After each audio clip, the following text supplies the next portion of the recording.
Stay away from the wedding, Dad texted coldly. The whole family's tired of you and your kids. My sister reacted with a laughing emoji. I replied, then I'll stop funding the marriage. 10 minutes later, I paused the shared payments I'd been covering. They were laughing in the chat, but they didn't expect what happened next. My name is Leonardo.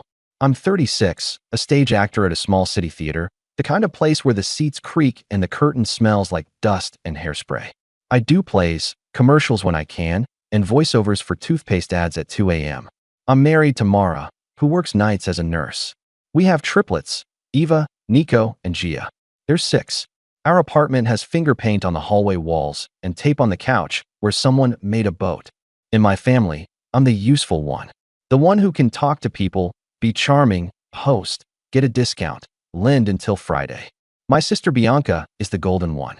She's 32, marketing job, hair that never frizzes, a fiancé named Marco with cufflinks he calls statement pieces.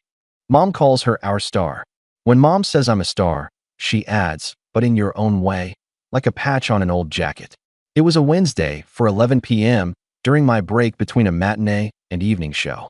I was backstage eating a banana with stage makeup still on my face. My phone buzzed. Family group chat. La Famiglia. The icon is a stock photo of spaghetti that Bianca set and no one changed. Dad, stay away from the wedding. Just like that. All caps. No hello. He's not usually dramatic in text, but he likes control to sound like policy. 2 bubbles appeared. Bianca, LOL. Then the laughing emoji with tears. Then, seriously Leo, it's adults only and the whole family is tired of you and your kids. She spelled, you're, right on purpose. Bianca always spells right when she's cruel. I stared at the screen. The hallway smelled like coffee from the stage manager's mug. Actors whispered lines in the wings. My thumbs hovered. I typed, then I'll stop funding the marriage. I looked at the sentence. It was a weird sentence to write to your sister, but it was true in a lot of small ways. Deposits. Phone plan. Venue balance, just for now. Streaming services. My Apple Pay shows it like a map of good intentions. I didn't hit send. I put the phone face down. Heart in my throat. I could hear the audience settling on the other side of the curtain. Coughs, murmurs, programs rustling. I told myself, don't do money by text while wearing a wig. The stage manager walked by and tapped the 5-minute call. Places, she said. I slid the phone into my pocket. I went to stage left. My scene partner looked at my face. You good, he whispered. Yeah, I lied. Just family stuff. I took my mark. Lights up. Applause. I hit my first line on muscle memory, but in my head I kept replaying Dad's text like a bad cue. Stay away from the wedding. Like I'm a stain. Like my kids are noise. The banana sat heavy in my stomach. When the scene ended, I went back to the dressing room and checked my phone again. More messages. Mom, Leo, let's not make drama. We just want a tasteful day. No kids. No chaos. Bianca, you can come to the reception if you promise to keep the triplets away from the dance floor. Marco, bro, it's not personal. It's branding. Branding. I typed, it's our family, not your content. Then I deleted it. I took a breath and sent only one message. We'll talk later. I didn't do anything else. Not then. I finished the show with a smile that felt stapled on. I let the audience clap. I took a bow. On the way home, on the bus, I watched 3 teenagers share earbuds and thought about how every not personal comment is always personal. When I got home, the triplets were asleep in a tangle that looked like a spilled pile of laundry. Mara was at the kitchen table with her scrubs on, eating cold pasta. I kissed her head. They said no kids, I said. She didn't flinch. Of course they did, she said. What now? I don't know, I said. But I think I'm done being the quiet sponsor.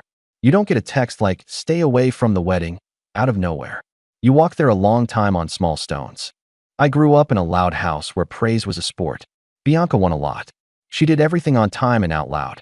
I did things backstage. I built sets in the garage with scrap wood. I learned to paint fake bricks that looked real from far away.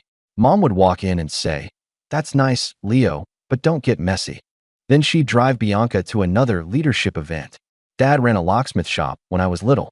He liked saying, we opened doors. He liked the slogan more than the work. When business got slow, he rented out the brand to a friend of a friend and started working at a warehouse. He told everyone he still managed security. If you asked for help with a lock, he'd call me. By 20, I was doing community theater and barista shifts. Money was a maze. I loved acting, but it paid in applause and pizza. I started doing voice gigs and sometimes, miraculously, commercials. The first time I got a check for $1,750 for 30 seconds of smiling at a toothbrush, I cried in the bathroom stall at the studio. I sent Mom a photo of the check. She replied, "Bianca just got a raise." She added prayer hands. That's her idea of balance, clapping with both hands for one kid. Mara and I met in an acting class. She was there to get better at speaking up in staff meetings.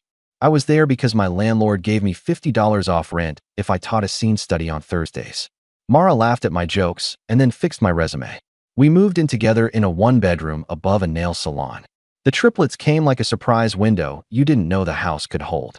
We became a team scheduled to the minute. Her nights, my rehearsals, daycare math like a chess game.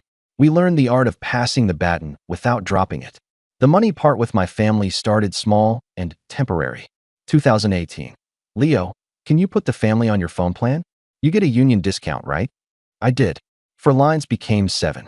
I added my parents and Bianca for 3 months.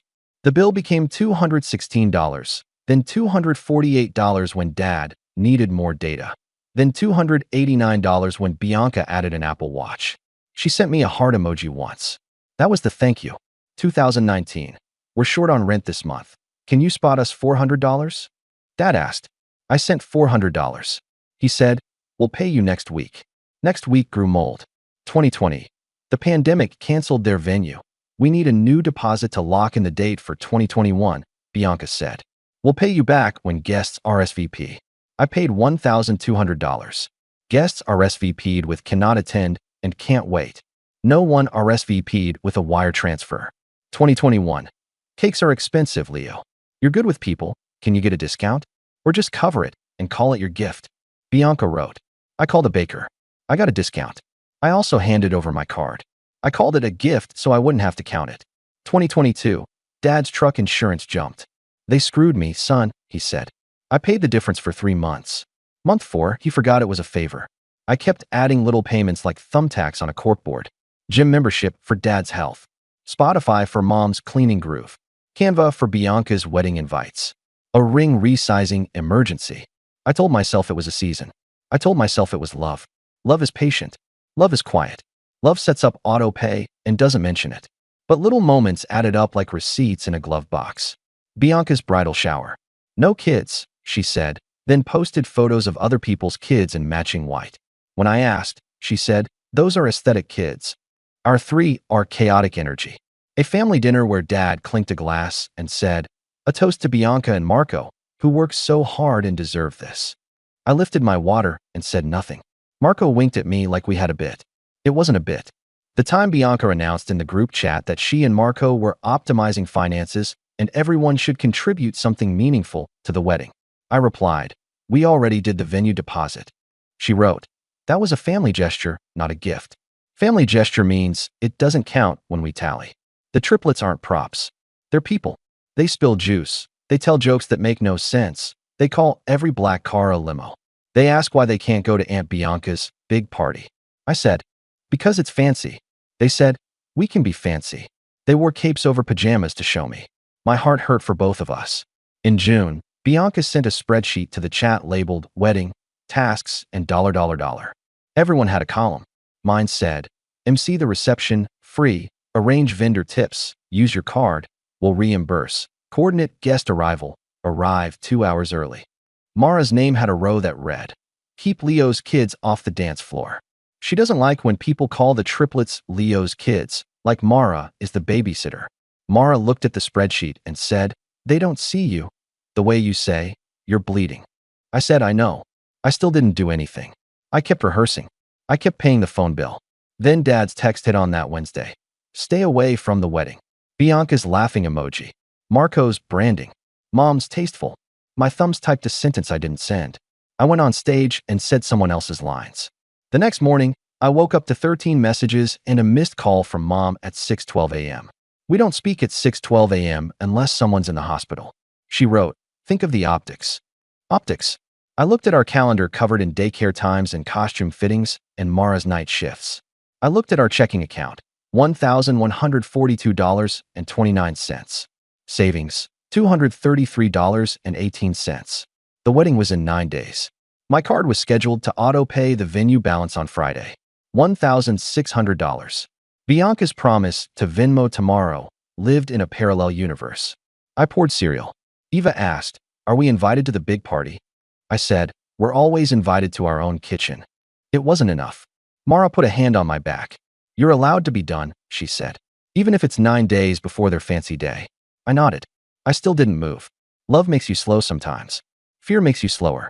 I'm an actor. I can fake calm. It doesn't swipe the card for you.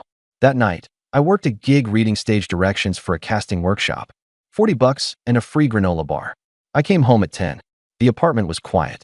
I sat at the table with the laptop and opened my bank. I looked at the auto-pay schedule like it was a script I didn't audition for. I closed it again. I wrote boundaries on a post-it because a therapist once said writing the word makes it feel more possible. Then I set the post-it on my phone and went to bed. The rehearsal dinner invite arrived by email. "Please join us for a sophisticated evening."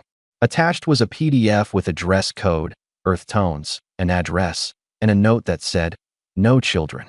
We had already arranged a sitter. We put on our nicest brown clothes and drove. At the venue, a waiter offered Prosecco at the door. Mom hugged me like I had already apologized. Dad gave me a handshake that felt like a receipt. Bianca air-kissed near my cheek. Marco said, "We will have fun if you don't, you know," and wiggled his fingers in the air, like ruin everything. I said, "I'm just here to eat chicken." Bianca clapped to get attention. "Before we begin, we'd like to thank family for stepping up," she said into a mic. "Marco's parents for the rehearsal space. My parents for everything. My cousin Danny for the playlist. And Leonardo for emceeing the reception." She paused for claps. "We love your theater voice," she added, like a tip. I hadn't agreed. I hadn't been asked since the spreadsheet. I stared at the microphone like a snake. Marco grinned and made a little bravo motion with his hands. I sipped my Prosecco and tasted metal. During appetizers, Mom sat next to me and leaned in. "About the kids," she said. "Please don't make a scene." "There's 6, I said. "They make scenes out of cardboard. We make peace." She frowned. "Don't be clever." "Then don't be cruel," I said softly. Her mouth turned into a thin line. "Bianca's day matters.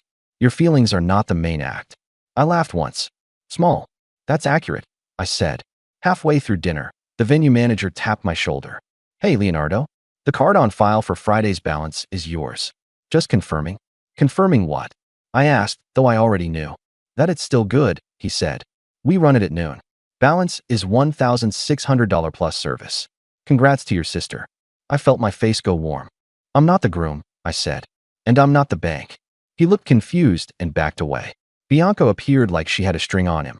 "Don't embarrass us," she whispered. "It's just a hold. We'll move money. You have better points anyway." "Points?" I said. "Am I your credit card or your brother?" She rolled her eyes. "Don't be dramatic." I went to the bathroom and locked the stall. I sat on the closed lid and stared at the tile. I could hear laughter through the vent. My phone buzzed. "Mara, you okay?" I wrote. "No," she wrote. "Then leave." I left the stall.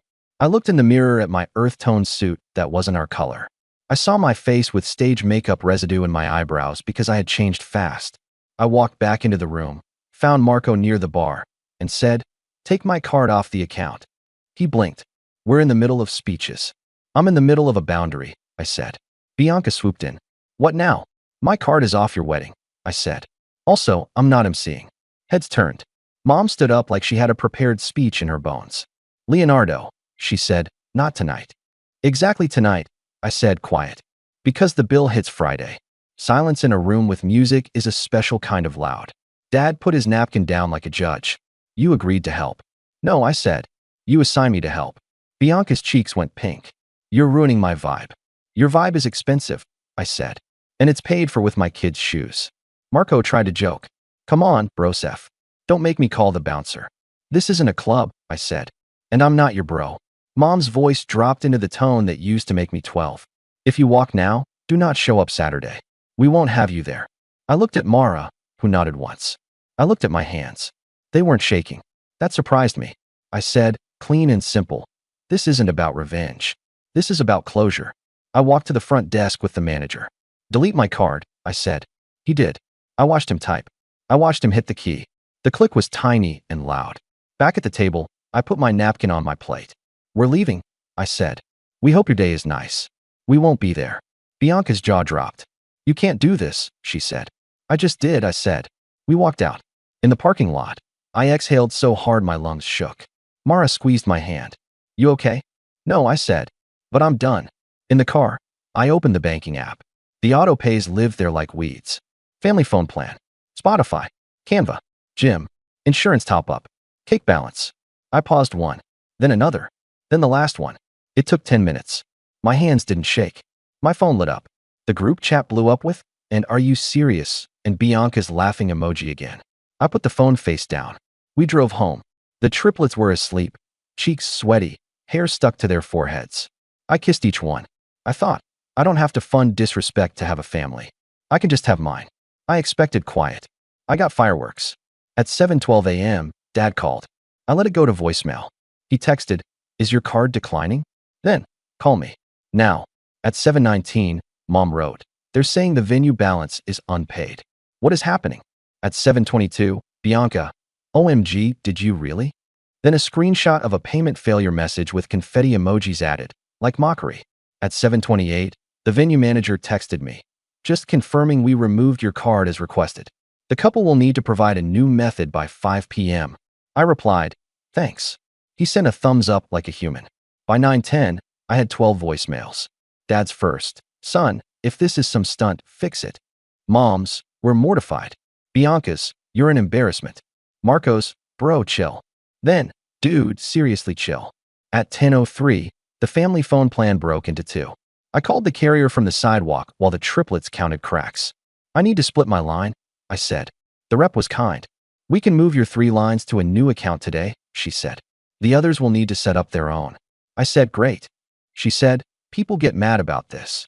I said, "I can take it." At noon, Mom sent a long message with bullet points. She loves bullet points when she's furious. "You humiliated your sister. You used money as a weapon. You ruined the rehearsal. You will pay the balance today and apologize." I replied with 4 lines. "I removed my card. I won't MC. We won't attend. Do not contact my kids about this." She wrote, "Unbelievable." Dad wrote, "Ungrateful." Bianca wrote, "Uninvited." Mara made sandwiches. I wasn't hungry. I ate anyway. The triplets asked if we were going to the fancy party. We said, "We're having our own party Saturday." They said, "With capes." We said, "With capes." At 2:41, Bianca posted an Instagram story with Taylor Swift lyrics and a photo of champagne. One aunt commented, "Ignore the haters." Another wrote, "Fam over everything." I closed the app. I reopened it. I closed it again. I am a human. I make it worse for myself sometimes. By 4:30, Marco texted me a screenshot of a bank transfer from his parents. "Crisis averted," he wrote, then added a flexing arm. 10 minutes later, another text. "Except now the florist is asking for the final payment earlier. Can you spot it? They know you." I didn't know them. I had gotten them business. I typed, "No," he wrote, "Petty." I wrote nothing. At 6 p.m., Mom called Mara. "This is a classic move. Go around me." Mara put the phone on speaker. Mom started in a soft voice. "Sweetheart, help me understand why Leo is doing this." Mara said, "Because you told him to stay away from your wedding." Mom said, "We didn't mean it like that." Mara said, "How did you mean it?" Silence. Then Mom cried. Mara said, "We can talk after the wedding." Mom said, "So never?" Mara said, "If you keep talking like this, then maybe." The next day, I turned to practical things. We created our own phone plan. We moved auto pays for our life to a new card and canceled anything with family in the name. I sent 4 emails. To the venue, "Please direct all further payment requests to the couple." To the florist, "I'm not involved in payment. Wishing you a nice event." To the DJ, "I won't be MC. Please coordinate announcements with the couple." To Bianca, "If vendors contact me, I'll forward them to you." The florist replied, "Understood." The DJ replied with a thumbs up emoji and "Families, man." The venue replied, "Thank you." Bianca replied with "You're disgusting." Then another laughing emoji. She loves laughing when she's losing. The wedding day came. We woke up at 7. Eva asked, "Are we going to the party?" We said, "We're going to the park." We packed grapes and a soccer ball and 3 capes. We took family photos on a cracked basketball court. The sun was kind. We were not dressed in earth tones. We were dressed like a box of crayons. Mara set up a Bluetooth speaker. We danced to a playlist named Household Bops. A stranger dog joined. The triplets screamed with joy. A couple on a bench clapped. At noon, my phone lit up. Group chat. Where are you? I can't believe you. They're asking the photographer to leave early because we lost time. The cake is late. We hate you. The message is stacked. I put my phone on Do Not Disturb and kicked a soccer ball to Nico, who kicked it back and fell over laughing. At 4 p.m., a cousin sent a photo of the wedding. It was beautiful. Bianca looked like a magazine. Marco looked like hair product. There were no kids. The light was perfect. The caption said, "Family forever." I looked at the photo and felt a weird mix of anger and relief. I could miss something and still be okay. At 6 p.m., after the ceremony, the real meltdown started. The florist wrote me a message anyway. They're short on the tip envelope. Sorry to bother. I replied, I'm not covering it. 10 minutes later, Bianca texted, You're cruel. 30 minutes later, the DJ needs the run of show. You were supposed to do it. I replied, Not available. She wrote, You think you're righteous, but you're just broke. I didn't reply. She called. I let it ring. She left a voicemail calling me small. I saved it in a folder named Weather. Hearing the storm helps me believe in the calm we chose. That night, our apartment smelled like pancakes and hairspray because the kids wore capes, and we did a home reception, which is a fancy name for putting a paper towel roll on a chair and calling it a microphone. The triplets gave speeches that were mostly robot noises. We laughed until our faces hurt. 2 days later, Dad asked to meet. We chose a diner. He arrived in a shirt too tight across the chest like he was trying on a younger man. He ordered coffee and sugar like it was a weapon. You made your mother cry, he said. She told me to stay away. I said. She didn't mean it, he said. She typed it, I said. He leaned back. We've done so much for you, he started. I put a small stack of printed bank statements on the table. I didn't shove them. I slid them. Highlighted lines. $1,200 deposit. $289 phone plan. $400 rent. $150 insurance. $80 Canva. $64 Spotify. $248 cake. 12 months of temporary bills. I said, I'm not here for an argument. I'm here to set terms for the future. He stared at the pages. He isn't good with numbers unless they favor him. You keeping score? He asked, smug. I'm keeping boundaries, I said. I'm done being the quiet sponsor. If you want something from me, you ask, you accept my rate or my answer, and you don't go near my kids with threats. He laughed without humor. Rate? My time has value, I said. So does my peace. He stood up. You always were dramatic. I'm an actor, I said. It's my job. But this isn't drama. It's a policy. He left without paying. I paid. I can handle a $7 coffee if I don't have to fund a $1,600 balance. For a week, the group chat was a wildfire. Long messages, copy-paste quotes about forgiveness, screenshots, a weird meme from an aunt about wolves. I muted it. Mara and I did our life. I went to rehearsal. The director said, You're sharper this week. I was. I had energy left over for my work. The triplets noticed. Daddy, you're silly again, Gia said. I didn't know I had stopped being silly. Bianca posted one more story with a black screen and white text. Some people show who they are. I thought yes, they do. Silence followed. Not peace yet, but space. I used to think being a good son meant saying yes with my wallet and my time and my throat dry. I thought love was letting other people narrate my day and call it family. I don't think that anymore. My mother sends photos of centerpieces now with no caption. Sometimes I send back a heart. Sometimes I don't. My father texted last week, garage keypad acting up. I replied, I can come Friday at 3. My rate is $95 per hour plus parts. He wrote, never mind. He hired a stranger. I slept fine. Bianca hasn't apologized. She might never. She still posts beige quotes about grace. She still tags brands in her stories. We're not blocked. We're also not close. I mailed a simple wedding gift a month late, a plain set of everyday plates. No note, no card. They can eat on them or throw them away. Either choice is a choice. At home, we're quieter, not silent. Triplets don't do silent, but quieter in my head. We made a budget that doesn't include family emergencies as a line you can't see. We started a jar labeled camp. The kids draw their initials on the jar with markers that stain. We put 5s and 1s in. They clap for a 5 like it's a miracle. It is, in a way.